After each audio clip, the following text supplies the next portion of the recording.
It's a little bit conservative.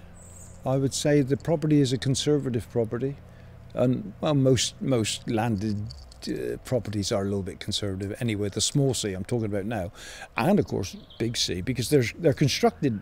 A lot of these properties are constructed on politics. You know, on my previous employment, there's a 4-mile drive from Trelissick all the way to Tregothon. Fantastic. That's a political statement. Look at me, I got a 4-mile drive to my place. You know, it's a political statement telling everybody else where their position in life is, and keeping people out of the property here, which in my youth, properties like this, if you looked over the hedge, you know, they tell you to clear off. We don't want you to look at the property. That's why I work for the trust. The trust, you know, we encourage that. The whole ethos of the trust is we want people to come and enjoy this beautiful, beautiful scenery. My name is Walla Chubb and I'm one of the gardeners here. My name is Hugh Lythell, I'm visitor reception assistant. My name's Richard Couch, I'm a gardener at Trelissick Gardens.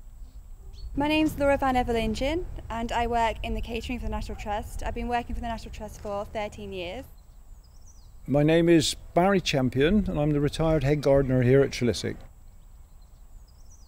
It's a very magical place. I've seen it grow in the years, because when I first started it wasn't as busy as it is now, but it's so busy now. So we've had such a busy year and it's still coming together and everything. Every day's different, always doing something different every day, so it's just a beautiful place to work. I wouldn't want to be anywhere else. I've always worked in retail, and to a lot of people it's a chore, but people come here because they want to come here, so they want to be entertained, they want to be informed. Having the house come back to us recently has changed the way that people visit the garden, how people come into the garden, so we're sort of going to try and develop the area around the house into something a bit more formal, because it's always been sort of more closed off. People didn't really go and visit that part, so if we can develop that a bit more and have it, you know, more of an entrance, really more of an introduction into the garden. It's a beautiful, beautiful house from my point of view, and now the donor family has vacated the house.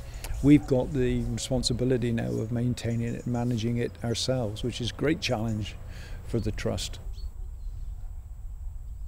We've not had time to prepare or invest a lot in there yet to do what we actually want to do with it, so it's going to take time.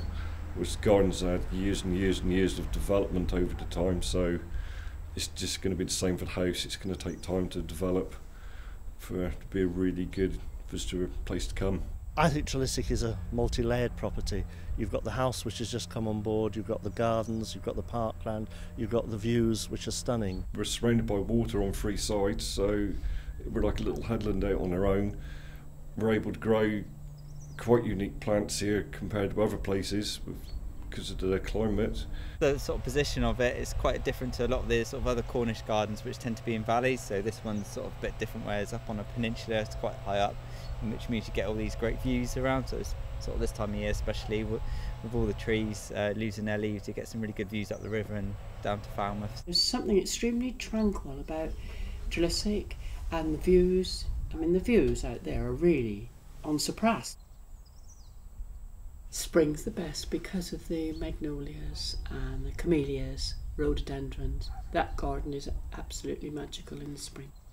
Trelissick itself is not a grand country house. It isn't grand. My ex-boss always used to say to me, Trelissick was a grand estate in miniature, and that really sums it up. It's quite small estate. You go to somewhere like Trelissick on the north coast and you can imagine a small family living there. You go to Lanhydrock and it's much more of a large stately home, and this I feel is somewhere between. I think taking back the house is probably the best thing that has ever happened to the property, in that we got control of the house. The general public now can come in, but from a gardening point of view, we've now got the kitchen garden on song, so that's going to be a great project for the garden team now. Certainly the garden volunteers have been quite excited about it. I mean, but more from the sort of horticultural point of view, because there was parts of the areas around the house which they didn't have, or we didn't have anything really to do with, because it was sort of controlled by the family. So it's just given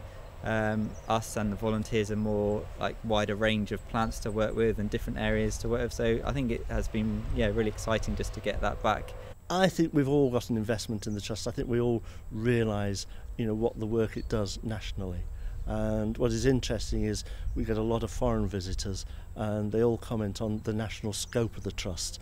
You know, they have obviously heritage properties in other countries, but they don't have organisations which has the scope of the trust, you know, from the coastline to houses. Definitely with this whole area, I think if it hadn't come to the trust, I wouldn't have thought any of this would be here. I'd say more likely it would have been a lot of building. You know, look just up the road, there's a lot of bungalows and things on the side of the river. I think that would have probably happened here. So it's definitely really integral to the landscape, and just really integral that it's been kept this way and not just been built on, or hadn't been it's been left as it would have been. Since the Trust have taken over the garden, it's developed quite a lot, because I think the National Trust, as far as I'm concerned, is the longest owner of Trelissick, so we have made quite an impact on the estate. With all the houses and the garden and the parkland, and the way we manage things is quite different from like when the Copelands used to own it, say. So I think, the Trust has made a huge impact. When I started, there was a lot more trees, and there was a lot more areas of the garden that were sort of a bit overgrown. So over the sort of time we've been here, we've been doing a lot of clearing and replanting. So I think it's definitely opened up a lot more since I started. And we're just sort of increasing the range of plants we've got as well now, and trying to get sort of more unusual things from different collectors, so people that have been around the world. So I think we're trying to continue the sort of collecting of the more rarer plants, just to carry on the sort of work that people have done. I think the Trust has always got a lot for the future, because you've got up and coming generations. We do a lot to attract children, 50 things for them to do, rolling down hills, climbing trees and involving them, because you get them visitors to come young and they'll come again and again. We've got one tree in the centre of our main lawn.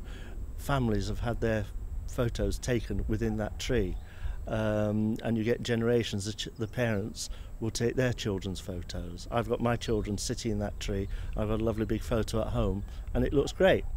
When I first started, I think people frowned on children coming to be honest. Oh, children, noisy devils, we don't want them in the garden, we don't want them around.